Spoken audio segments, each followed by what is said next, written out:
Hello and welcome back to the Pretty Serious Bike Racing Podcast. It's post-Vuelta time. It's time to look back at this race. And, I guess we should be analytical and highly impartial, but also I'd like to say that I did pick the winner in last week's show. It's a person from the country from which we all hail, even though Abby claims to be Canadian as well. I can't wait to get into this, and also Tour de Romandie as well. Yeah, it's going to be exciting, and I'm just really stoked to see you again, Cosmo Catalano, bike racing analyst extraordinaire. How are you? I am well. Likewise, nice to see you, Dane, and Abby. Abby Mickey, Hello. host of the Wheel Talk podcast. Welcome back to the Pretty Serious Bike Racing Podcast. Sorry, I jumped the gun a little bit. I was saying hi to Cosmo because he said my name, but hello. That's a good thing to Thank do. you for That's having very. me. We like to have a cordial, friendly, collegial conversation to start things off. It's part of what we do here at Escape Collective. We're just a very friendly bunch. Whether you're on the Pretty Serious Bike Racing Podcast or Wheel Talk or Placeholders or Geek Warning, we're all very friendly here on the podcast network. It's a pretty cool community. And, while I'm on the subject, just this popped into my head just now to tell you, sign up to support Escape Collective. Head on over to escapecollective.com/join and become part of this very cool community. You'll be supporting podcasts like this one, like the one that Abby does, like placeholders like Geek Warning, and all the fun stuff we do over at escapecollective.com. And yeah, come become part of that community. It's a pretty cool one. And speaking of our cool community, I'm going to give a special shout out to some of our lifetime members here. Extra special. We really, really appreciate thank yous to Calvin Ferns, Armin Amsler, John Dunstan, Chris Carr, and Jasmine Z. Thanks for being lifers. Couldn't do it without you. Really appreciate your support. All right, on with the show. It's time to look back at the Vuelta. Cosmo, what happened in the last week of the Vuelta? Just set the scene. It got super interesting. Stage 16, Jonas Vingegaard goes up the road, gains some time, enough time to pass Primož Roglič on the GC, and enough to make people kind of wonder if maybe he is trying to retake the race lead from his teammate Sepp Kuss. Stage 16, Vingegaard and Roglič end up riding away together, away from Sepp Kuss. Looked like he was going to lose the race, barely held on through riding super hard and a little help from Mikel Landa. Stage 18, everybody seemed to get back on the same page about who was racing for whom. Vingegaard lost a little sympathy time. And we had a crashy sprint that was won by Dane, and then a really crazy finish the last day in Spain that I'll talk about later. But yeah, Sepp Kuss, GC Kuss, wins the Vuelta. GC Kuss, he went from meme to Vuelta winner, which is pretty. Well, it was entertaining. You got to say it was entertaining, right? Even if you aren't an American, yes, we're going to struggle to be impartial here, but I'd like to think this was an entertaining Vuelta for everyone, except maybe like Primož Roglič and his family were probably like, I don't know, there's maybe a 48-hour period where they were probably pretty frustrated with starting the race thinking that he was going to be the main guy. And anyway, I think the Jumbo-Visma press officer was probably pretty fried by the end of this one. Yeah, right. But as Johnny pointed out on the placeholders, he did the whole Jumbo PR administration team did a pretty good job, all things considered. I think the approach that they took to just kind of ignore kind of worked in the end. Better than giving any bad quotes to the media. Maybe we'll talk about this more in our Smart Move Questionable Judgment section, where I have highlighted the Jumbo Stage 17 write-up as my questionable judgment. But that specific write-up, I think, was a symptom of being fried. I'd like to think that. All right, but first, I want to point out, I think we did probably dissect the Sepp Kuss leadership conversation a fair bit in our two emergency placeholders podcasts last week, which it feels like it was ages ago, by the way, that we had this conversation.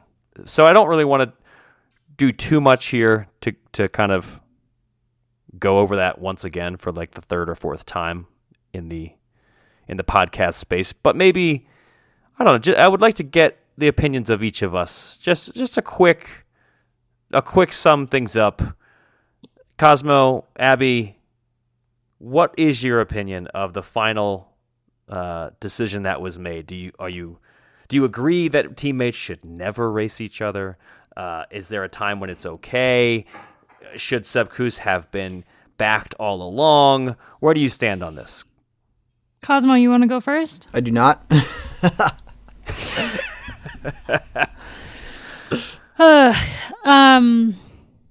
I feel like I'm pretty impressed that Sepp was able to do what he did after supporting Primoz and Vinigo in the first 2 Grand Tours of the year. And with that in mind and the way that he was riding, I think it became apparent early on that he was the guy to ride for. I say F you to everyone who says, that maybe is a bit strong, that there's no gifts in cycling, because that's simply not true. It's really hard to be a domestique, and it's pretty rare that a domestique has the legs to win a race, let alone a Grand Tour. And I think that because of that, it should have been a no-brainer to ride for Sepp. Like it or not, cycling isn't all about like the strongest guy wins the race. Sometimes it does have to be somebody else. And if that happens to be a great PR move for the team, then that's just like the icing on top of the cake. But I think that the team made a lot of choices that could have put a lot of their support in jeopardy, and they're not really in a place to do that. So I think that backing Sepp was the right move. Now I feel like I'm rambling, but I feel like this is such a hard question to answer. Like, I want to answer it like in a professional way, but also like I'm obviously biased. I know Sepp. Yeah, I mean, I think we all have a little bit of bias, and at the same time, I don't think you rambled. I think that was a pretty cogent. I think like at the end of the day, the bottom line is that Sepp was the best guy out there, and he deserved to win. Yeah, fair enough. Cosmo, what's your take? I'm still kind of. How do you go to the Vuelta with both Vinigo and Roglic and not have a plan for like what you're going to do when the race leadership is contested? And that non-plan became even more of an issue when it was pretty obvious that Sepp Kuss was going to be, at least in the first 2 weeks, part of the conversation of GC lead. And it just, no one really seemed to know what was going on the road. And it's been mentioned, Kuss did a really good job letting Vinigo go for the stage win. Definitely waited until the gap was secure before he clawed back a lot of time very quickly on stage 16. To me, I don't understand how you get to that second rest day and don't have a like decision tree built out that everybody's memorized. They know what they're going to do on the road. Obviously, Jumbo is one of the best teams in cycling. Like, you can't argue with that. I can't quite get my head around not having a more professional approach, especially because they had that. There's a slide that's been going around on social media that it shows their like season plan, and clearly they put a lot of thought into these things. And just to have that very hierarchical setup in the beginning and then not execute on the details as you kind of move through the steps was like, where's the disconnect there? Who's the project manager here? I need to put the post-mortem. I'm going to put in a ticket to sort this one out. I don't think that, I don't like the narrative that the only reason the team backed Sepp is because there was so much backlash on Twitter. Like, I think that's kind of that really undercuts Sepp's ability to win the race. I think it's a bummer. I feel like it was more that they were waiting to see how he did on those final mountain stages, and then because of that, they supported him in the end when he was able to hold it himself. I want to push back on the whole concept that the only reason they rode for him was because of the backlash. No, I agree. I think even in those last few days, it wasn't as if they went from absolutely positively not supporting Sepp Kuss to everybody gets in line. It was more like, maybe we're supporting Sepp Kuss, we'll see, and then okay, seems fine, we'll do it. And it did seem like they were kind of waiting to the last possible moment, but in the end, they did it. Yeah, I don't mean to imply otherwise. I think Sepp won the race on stage 17, and people should celebrate that. And I think a lot of the Twitter blowback was people being like, "Yo, did you see what he just did today? WTF? Why is he having to fight for his position as the leader here?" Right. To me, to maybe close out our podcast personal opinions, I've said on this podcast before, I believe it was after Strada, that I think it's kind of fun when teammates go up against each other, and I love seeing it. I would like to see it more, maybe. And yet, at the same time, I think that only works when everybody buys into it and when it's clearly communicated. And to kind of basically echo everything that you said, Cosmo, clearly there was no clear communication in this team. Sepp Kuss did follow the sort of unwritten rule that you don't chase down your teammate on the Tourmalet. And then a few days later, Jonas Vingegaard said, "Oh, wait, what unwritten rule? Let me attack real quick." Or at least let me follow Primož Roglič. And that, to me, is the problem. It's like, if everybody goes into the race with a very clear-cut plan, fine, but you can't just change midway through, and you need to communicate these things better. And in the end, I think Sepp Kuss did a great job of defending that lead when he had to defend it against his own teammates.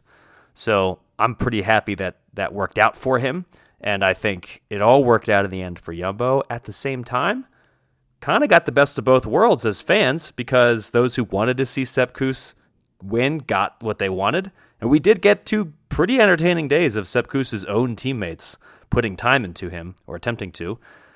So in the end, I think he earned it. Like people wanted him to, quote unquote, earned it, like people wanted him to, whatever that means. And at the same time, he didn't. He won it. So hopefully everybody's more or less happy. And I think the excitement around the Vuelta this year is a pretty clear sign that the race was a big winner in all of this, because people watched, people cared. And in the end, yeah, Sepp Kuss, first American Grand Tour winner in a decade. Do you think at the end of the day, people really cared about the fact that Jumbo-Visma finished 1, 2, 3 on the podium? I mean, that Sepp was a different winner than their previous 2 Grand Tour winners. Do you think that it made a difference when everyone's looking at the podium and thinking, oh, one team went 1, 2, 3? I do think so. I think there would have been more frustration, more general boredom had it not been that way. It's a very different conversation. Yeah. I do think it's not surprising that they had 2 riders on the podium. That's not at all a surprise. They went into the race with the 2 top favorites to win. So it's really Sepp Kuss is the major surprise here. Had they finished 1, 2, that would have been both impressive and boring, and yet not a surprise, because they had Primož Roglič and Jonas Vingegaard going into the race. So if you didn't expect those 2 to contest the win, you're probably not paying attention to cycling. All right, we've dissected the Kuss question enough, I think. Maybe we could talk about some of these other things. People tune into this podcast because we are so serious that we don't just talk about the big issues, right? Like, what about the rest of the GC top 10? What about everybody that wasn't on Jumbo? Because I think if you are UAE, you're probably content, maybe not happy with the way things turned out. I think going into the race, I expected Juan Ayuso to be 4th, and he was 4th. So there we go. Good for him. I think Joao Almeida has proven once again that he doesn't really do much more than top 10s, and I wonder how many more opportunities he's going to get now that Ayuso has kind of proven himself capable. Remco Evenepoel, the other big GC question. Remco kind of reminds me, there's a bit in The Simpsons where there's something, I think it's like the Homer's a cappella group gets back together or something, and everybody's watching it, and there's a guy climbing a building like Human Fly, and he says, "Hello, Human Fly here." I feel a little bit like Remco is Human Fly. Like, he's out here every day, getting up the road, winning stages, crushing the KOM, threatening the green jersey, and he's like a two sentence paragraph at the bottom of every article, like, "Oh yeah, Remco did something else." It really kind of speaks to what grabs reader interest and I guess editorial interest as well. That is such a outstanding performance, even outside of the GC, was really a 3rd tier mention. I agree completely, and I also think there's something kind of funny, strange. I don't know exactly how to describe it, but it seems like if you go into something as a GC contender, if you are seen as a GC contender, anything else that you do is sort of devalued. Like if he were a sprinter or if he were purely a breakaway specialist, if that's all he did with no GC expectations, I feel like he would have gotten more love for what he ended up doing in this race, which, as you say, was very impressive. But it's like as soon as his GC bid fails, everything else is just sort of, not good for you, but eh. And I kind of feel for the guy because he had a heck of a race. He made things as entertaining as they could be off the front almost every day and comes away with it with some good results.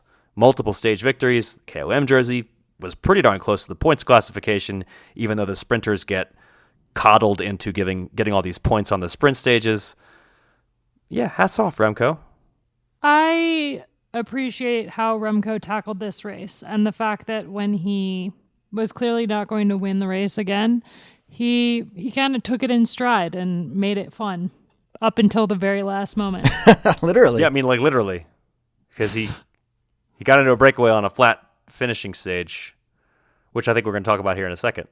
So yeah, good job, Remco, even if he didn't finish in the top 10. All right, let's actually pick out some standout moments here. Cosmo, this is my transition here because I know you wanted to talk about that. Yeah. The final day. Yeah, final day. You know, it's your typical urban circuit. Although the corners are extremely sharp, like 15 miles an hour max speed kind of sharp. So it's very hard to kind of time your catch. Remco and Ghana and Leonard Kamna and a bunch of other super strong dudes go up the road. Alpecin decides they need to get Caden Groves into that move too. So you now have the sprint leader with a bunch of really strong people and it still motivated but not as motivated chase. It's super touch and go as to whether they're going to get caught. They round the final bend and there's enough space that the whole front group kind of sits up and looks at each other. Finally, Remco goes, I think, maybe 400 meters. Groves digs super deep, gets there, gets to Remco's wheel, like 100 meters, 50 meters, starts to go himself. Is like clear. Everybody at the front of the race is completely gassed. I think he's actually coasting as he throws the bike over the line. But it was just it was so atypical for a final day finish, and it can be a real procession. You know, we expect the Tour de France to be like this, where there's a couple breaks and then there's a big sprint. And I thought it was really cool to see that break from it. And to see Caden Groves come through because he had the reason this was an interesting finish is because Remco could have taken the green jersey. And the reason he could have done that is because there was a big crash, I think stage 19, where Caden Groves didn't get any points because it happened in the final kilometer. There's a crash. Caden Groves manages somehow to run out of the crash. So the bike, there's a bunch of bodies strewn across the road. He comes in kind of late, gets out, like endos a little bit, lands on his feet, runs it out, picks up his bike. You know, he's clearly the strongest sprinter in the race. He's not screaming. He's not cussing. He gets his bike back up and immediately goes over to one of his teammates who's on the ground, like kind of, hey, are you okay? Which I thought was really cool. And I thought it was cool to see him, you know, the team kind of pay that back, getting him into this move and then him finishing it off with the win. I know, Dane, you say the sprinters are coddled into these points, but I always like to see a rider kind of earn that green jersey, Tor Hushovd style, where he would go on a big long break, grab those intermediate sprints. I kind of saw shades of that here at the finish. Oh, I think Groves definitely earned it in the end, and the fact that he was able to get into this breakaway, I mean, that was really impressive. So good on Groves, and that was a great final stage. He had a very good race.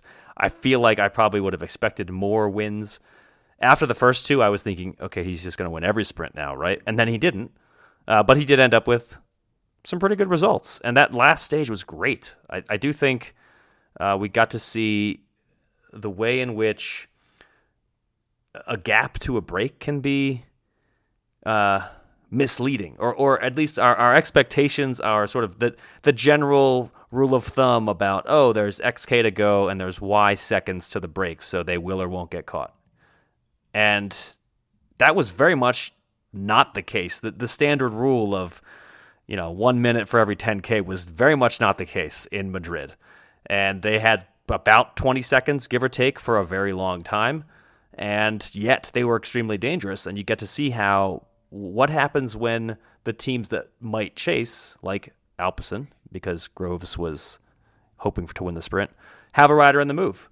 Well, then it's basically just 6 very strong riders out front, including the huge engines of Ghana and Evenepoel, versus not that many people putting in that much effort in the back in the peloton, and that allows a 20-second break or a 20-second gap to really hold.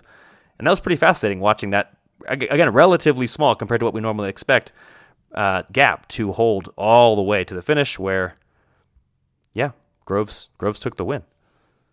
Abby, moments that stood out for you for this Vuelta? Man, I feel like all of them. I like, not to break the fourth wall or anything, but there's been internal debate about at Escape about the amount of coverage, the amount of time and effort we put into. Is it internal debate, or is it everyone against Kaylee? I want to know. No. I think it is an internal debate. I think, but I would like to say that I've already been called out for taking victory laps about how great the Vuelta is, because I'm always talking about it, and then it was great. And Johnny said how much he liked that I keep taking victory laps. So now I'm afraid. To like say I told you so. So I'm going to let you do it, Abby. Go for it. No, it's been a really awesome race. I would argue one of the best Grand Tours of the year. First of all, I don't think you have to argue that it was one of the best Grand Tours of the year, right? Because there's only 3. So Dan pushing hard for that editor job. Yeah, I'm always here to edit what Abby has to say. You should see when he used to edit my pieces, he just ripped them apart. No, I just took out all the U's. And then he would send me like a laundry list of things that I did wrong. I would take out the U's in armor and color, and I would add commas. That's all I would do, Abby.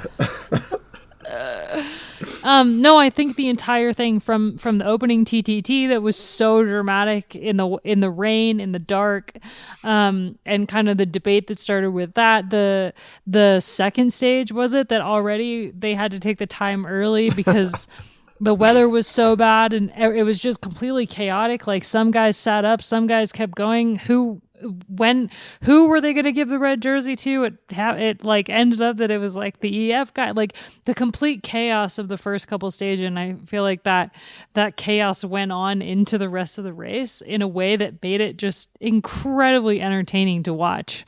Like, even though we had 3 riders from the same team on the podium of the GC, and there was really no way that anyone was going to crack that egg that was Jumbo-Visma going into the final, and we knew in Madrid it would be the 3 of them standing on the podium.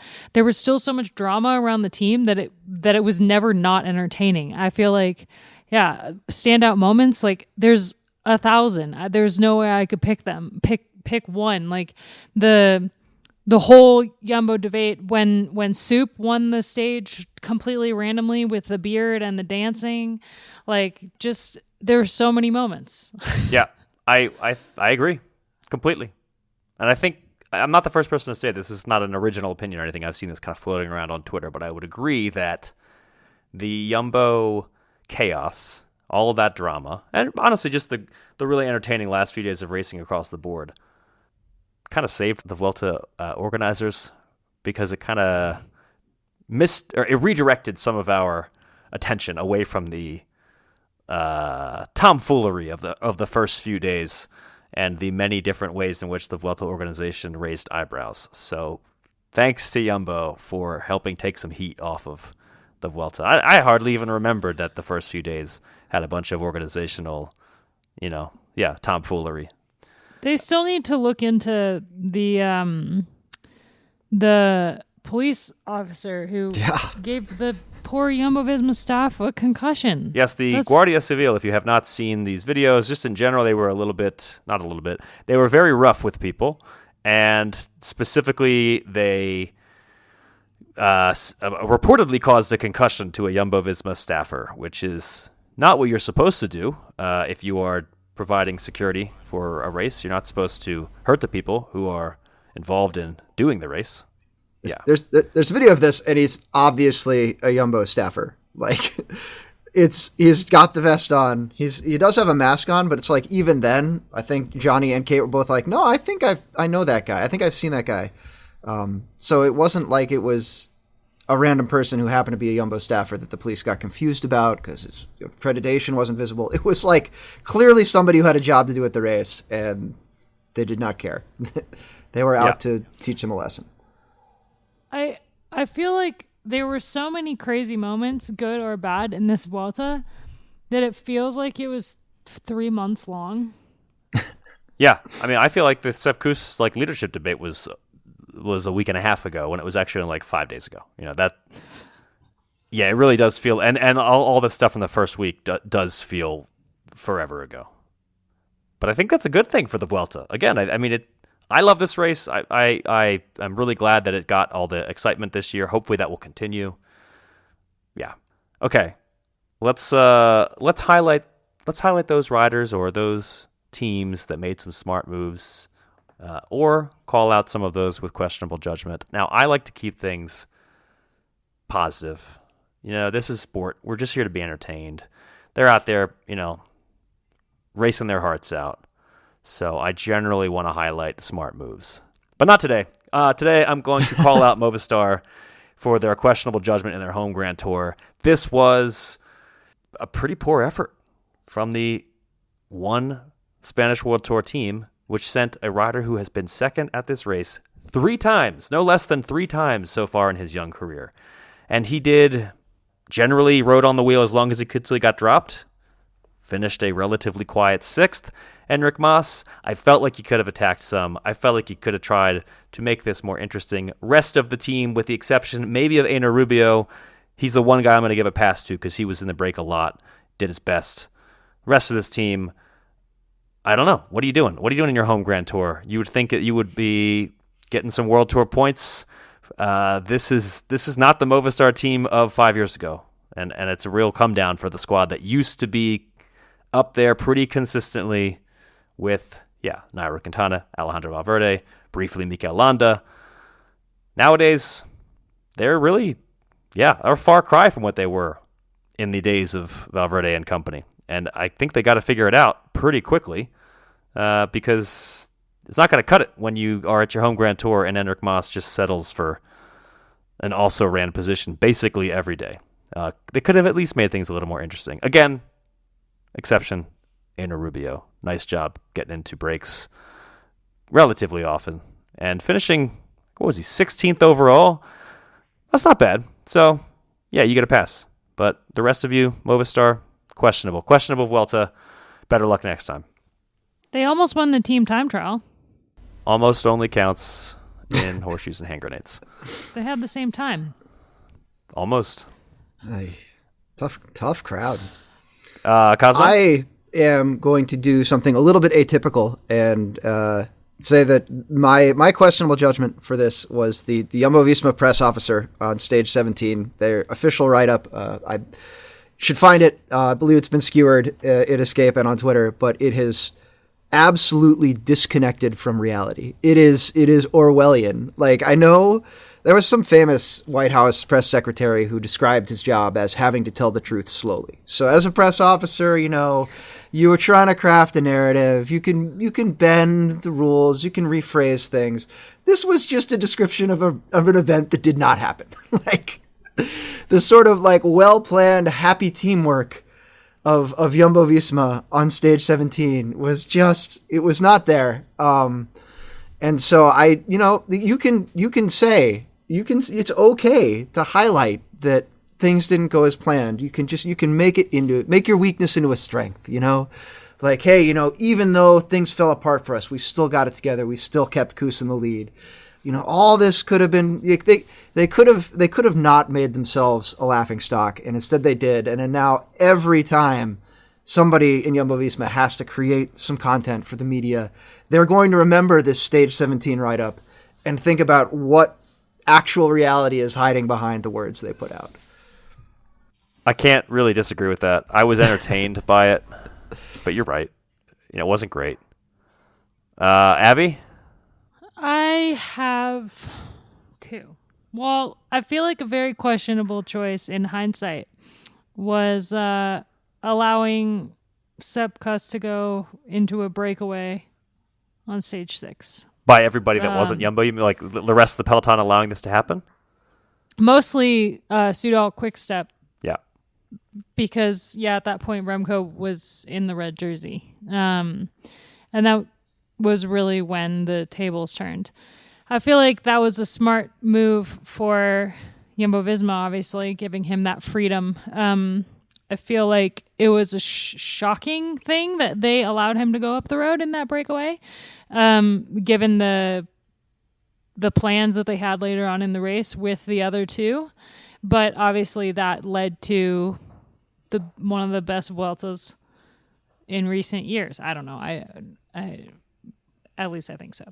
I feel like a questionable move was allowing Sepp to have that freedom and then almost immediately turning around and not knowing what to do when he succeeded. Yeah. From Jumbo-Visma and the back and forth, however entertaining it was, the back and forth situation between was Sepp the leader, was he not, was like a very odd thing for Jumbo. And I think this is something we're going to be talking about for a really long time. Like, I don't think that this is something that we can talk about in one podcast and get it over with, because it's such an entertaining debate to have, like what was going on and everything that happened around it. But yeah, that's what I picked. Well, I think that's a really good point about how, well, this is going to have a long-term ramifications in that whenever we talk about Roglic and Vingegaard moving forward, I think we're going to have to think about it in the context of this, because that battle between the two of them, quote unquote battle, the push for more respect within the team, I think primarily coming from the Roglic camp, because he, on any other team, would be the Tour leader, right? And here he has to he feels like he has to fight for any kind of respect within that team. I think everything that happened to Kuss is takes place within that context, and it's really unresolved still. So that is something we're going to be talking about into next year, with Roglic hoping to get a little love as a maybe co-leader for the Tour. Yeah, we'll be talking about it. Little Trek. That could be an interest. If he goes there, back and forth continues. If he goes there, that will be certainly the context of the transfer, and I think it would make for a great dramatic showdown in July. All right, who do you want to herald, Cosmo? Who gets heralded? Kind of following up on my previous statement, I think Attila Valter from Jumbo-Visma did a great job kind of cutting through all the carnage and chaos and riding a really strong domestique role, and also speaking to the press and kind of deflecting the chaos and being like, hey, there are these three guys, we don't know who's going to win, but they're going to be 1, 2, 3. That's pretty historic. Like, we're all working super hard for all of them as a team, and it's going pretty well. Like, just very kind of solid and steady. Maybe working on his, although he's got plenty of years left, I'm sure, working on his post-racing career in the press office. But I thought considering all the walking on eggshells comments from inside the Jumbo Hotel, that he was pretty on it in terms of getting his job done in the race and afterwards, or before, I guess, in the Village Day part. I feel like every time I read Attila Valter's name, every time I see it, it's like a new level of respect I gain for him. I remember the first time I saw his name, I thought, that's a cool name, because he's named Attila. And then the next time I saw it, I thought, this guy's really good at bike racing. And then, yeah, as you point out, I thought, wow, he's really good at talking to the media. And the rest of this team seems very bad at that, or at least the team management does. So good on Attila Valter for actually getting his shit together before talking to the media, so that we actually get a coherent response when asked those questions. Abby, who gets heralded? I mean, I feel like the entire Jumbo-Visma team for dealing with the crap and the chaos and the questioning of leadership, having to all sit around the dinner table together would have been real awkward, but in a non-joking way. I feel like Leonard Kemna had a really great performance the whole race. Obviously, he won a stage, but he was also in the break a bunch up there doing things. He was even active on that final stage for Bora Hansgrohe. So yeah, I like him as a rider. I was happy to see him getting amongst it, even if it only worked out the one time.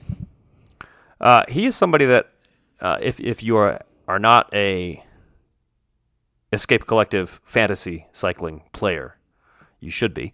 And he has definitely slotted into my sort of favored, this is a breakaway day, it's always going to be a throw at the dartboard. It seems like Leonard Canvas seems like a good throw at the dartboard. And that's something that he's really come into his own in that this year. And of course, he has now won stages in all 3 Grand Tours after this season. So congrats, Lenny. I'll give a quick shout out of heralding to Philip Ogana, time trialing expert, noob sprinter. And he sprints like a noob. And his lead out is pretty noobish. But he has power. And I think there's some potential there. I think we saw on multiple occasions that he clearly has this extra gear over a short period of time that I didn't really think he would have. I didn't see him as somebody who could do that, which is kind of silly of me because of his track abilities. That I was surprised to see him sprinting so well is probably reflects poorly on my skills as an analyst. But I don't think it was generally expected that he was going to do this well. He finished second 3 different times in sprints at the Vuelta.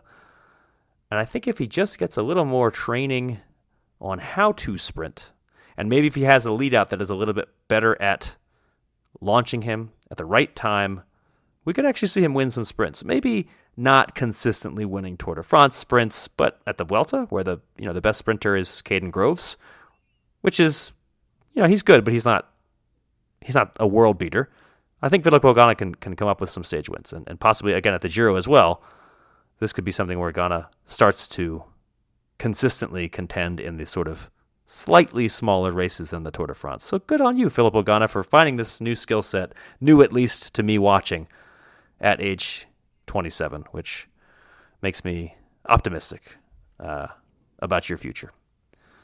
All right, we've heralded the unheralded. We've criticized those who've made questionable moves. I feel like we can kind of close the book on the Vuelta, right? Abby, what happened in 30 seconds or less? Women's Tour de Romandie. It was a great race. It was 3 super aggressive days of racing for the women. The winner at the end of it for the overall was probably unsurprising, Demi Vollering, but the first stage was really exciting with Sofia Bertizzolo taking the win over Karina Schrempf, who went for a late race attack, one of many, many, many attacks during the day.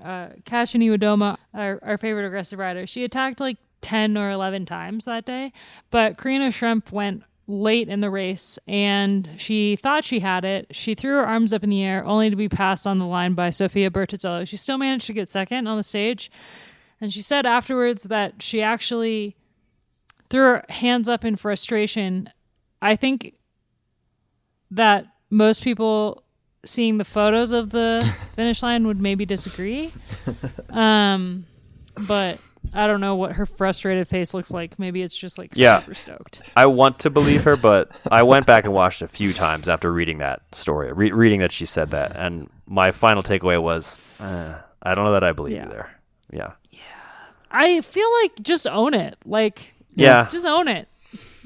Like what Demi Vollering did at the Tour de France Femme avec Zwift, where she was like, I didn't know if I'd won or not. So I figured if I did, at least we had the photo. And if not, can you please delete all the photos?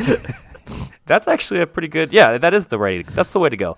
The way to probably go most of all, though, is just don't just do know it what's happening in the situation that we saw in stage 1. Maybe just don't celebrate, right? She only really needed to pedal twice more and she would have had the stage, which would have been a huge win for Karina. I mean, she's had an amazing year. She's been there and thereabouts, obviously the Austrian national champion, but she's been on this team that has really had a breakthrough year, Phoenix Secunic. And so it would have been a big win for her and for the team, but it was still a big win for Sofia Bertizzolo, who had never won a World Tour race before she won this. She's had some notable results in the past, finished second at Trofeo Alfredo Binda. She's had some really good results as a junior, but this was her first World Tour win at 26 years old. So I'm excited to see what confidence that gives her going into next season. And the final races of this year, because for the love of all things, it's not over. Demi Vollering took the second stage on a mountaintop finish, with Kasia Niewiadoma coming in 2 seconds behind her and Marlon Reusser 6 seconds behind. It was pretty much the regular names that you would expect to see, but I think Canyon SRAM's performance on this stage was notable in that they had a lot of firepower in the group, and they really took charge of the pace setting on the climb and did a really good job of breaking that group apart and really putting Kasia in the best possible situation she could have been in. In the end, it was Demi who did the move, kind of just an acceleration. It wasn't really an attack. That distanced her and Kasia and Juliette Labousse and Marlon Reusser from the rest of the group. But yeah, I think I wrote something on escapecollective.com about Canyon SRAM's numbers and how they're building a team that I think, if they continue to utilize the talent that they have in the way that they are, they will be a team that can rival SC Works in the future, hopefully. But I think we all just want to see a team do that, no matter what team it is. And the final stage was won by Liana Lippert, the new number one woman for Movistar now that Annemiek van Vleuten is retired. Liana took that final stage in a reduced bunch sprint. It was like 25 riders that came to the line after a super aggressive day, just completely nonstop attacking left, right, and center from Canyon SRAM and from DSM Firmenich. And Lippert had a really good sprint to win against Fem Van Empel, who went long.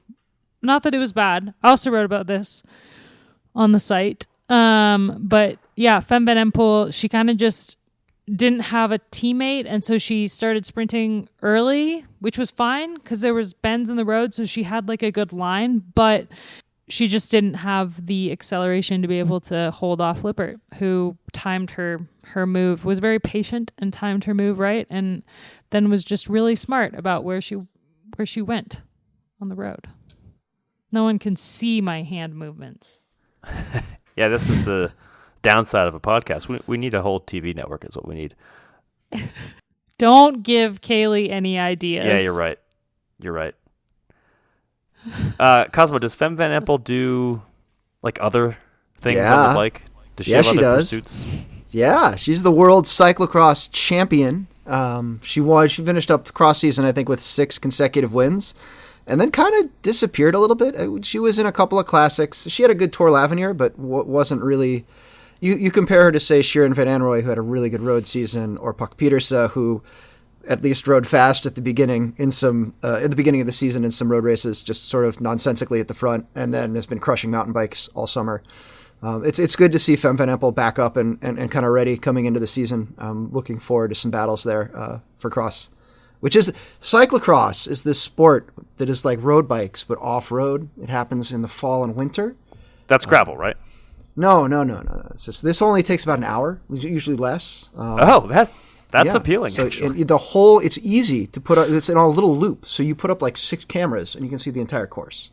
The funny thing is, I was actually just describing. I was doing exactly what you're doing right now to somebody this weekend, and I feel like I often have to do it, around this time of year to people who aren't really into cycling. Got to explain to them what that is. Yeah, no, it's really good to see her back and fit and dialed in. So yeah.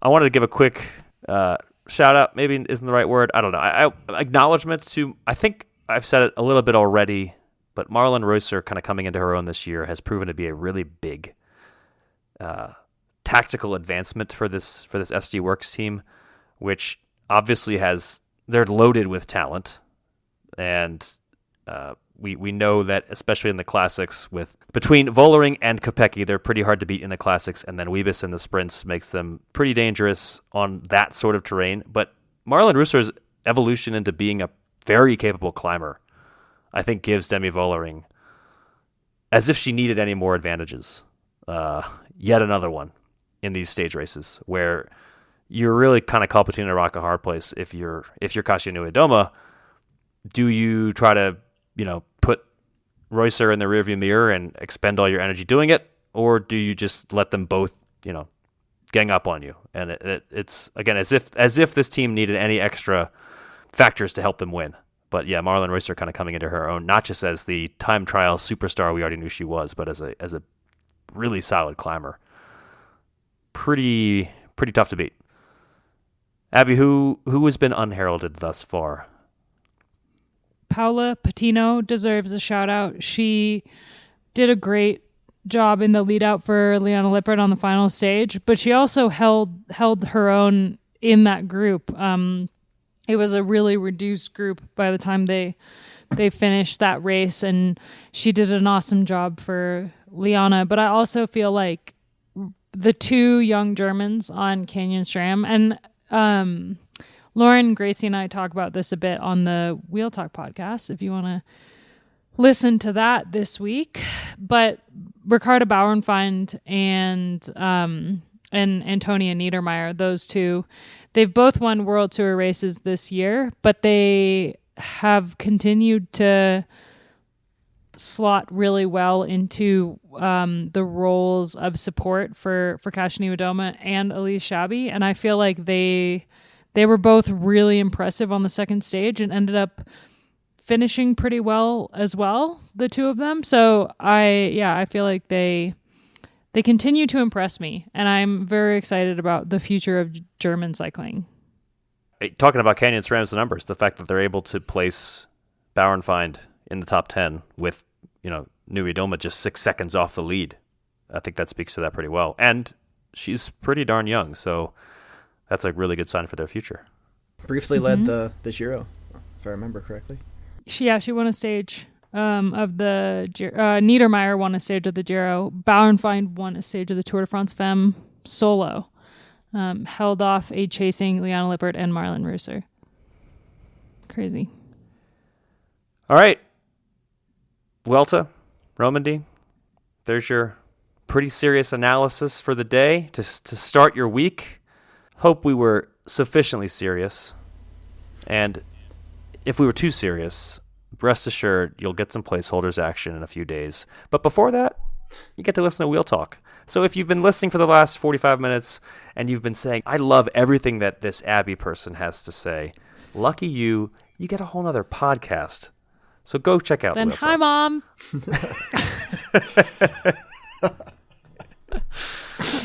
Yeah. Abby, thanks for joining us. And if you liked hearing from Abby, go listen to Wheel Talk. And even if you're somebody who likes, I don't know, a little bit of banter, we got stuff for you with the placeholders. If you like tech, Escape Collective has you covered with Geek Warning. So, hope you enjoyed. Cosmo, Abby, thank you for being pretty serious this week, and we'll see you again soon.